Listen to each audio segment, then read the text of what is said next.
Bonjour à tous, exercice sur la partie entière. Ici, si n appartient à grand N, donne une expression simple de la partie entière de racine de n plus 1 plus racine de n au carré.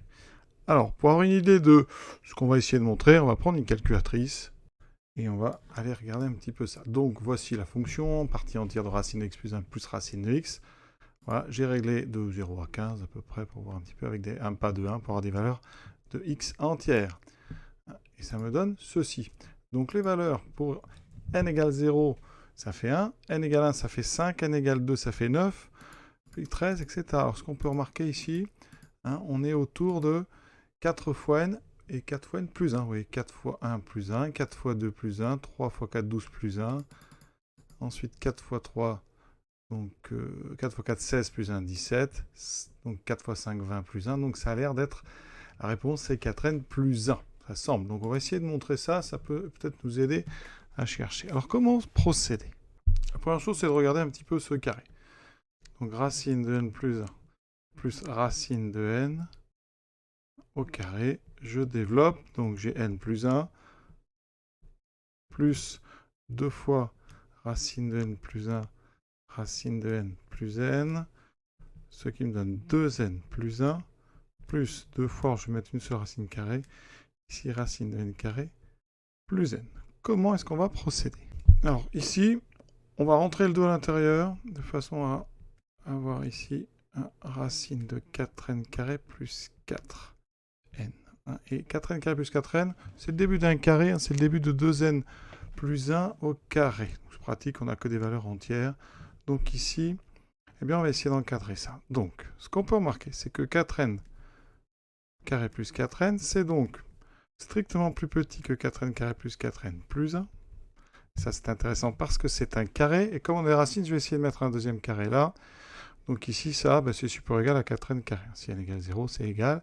Donc, on vient de faire un travail qui peut être intéressant, c'est que 4n carré plus 4n est donc entre le carré de 2n et le carré de 2n plus 1. Ça, c'est vraiment intéressant parce que 2n et 2n plus 1 sont consécutifs et on est dans les histoires de parties entières. Donc, ça peut vraiment être décisif. L'avantage aussi de mes carrés, c'est que maintenant, quand je passe à la racine carrée, j'ai tout à fait le droit, puisqu'ici, tout est supérieur ou égal à 0. J'ai donc 2n inférieur ou égal à cette racine carrée, strictement plus petit que 2n plus 1.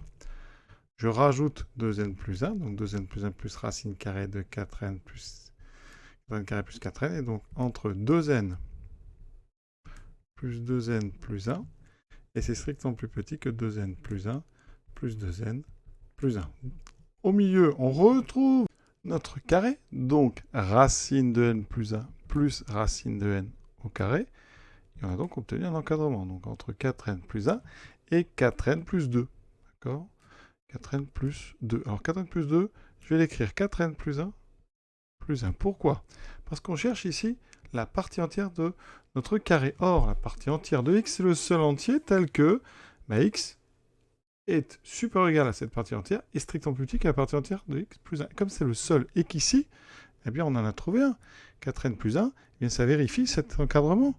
Donc, d'après la définition, ça veut dire que la partie entière de racine de n plus 1 plus racine carrée de n au carré, ce n'est autre que 4n plus 1. C'est exactement ce que la machine nous avait indiqué, en fait. Donc, ça corrobore vraiment notre hypothèse, notre conjecture. Et vraiment, ce qui est important dans la démonstration, les petits détails, c'est que là, on a une égalité large, et là, on a une égalité stricte, de façon à ce que dans l'intervalle 4n plus 1, 4n plus 2, on n'ait qu'un seul entier, c'est 4n plus 1. Ici, celui qui est à gauche, donc c'est la partie entière. Donc ici, on rappelle quand même tout ce qu'on a fait. C'est donc, quel que soit n entier naturel, on a montré que ça faisait donc 4n plus 1. Exercice terminé. À très bientôt.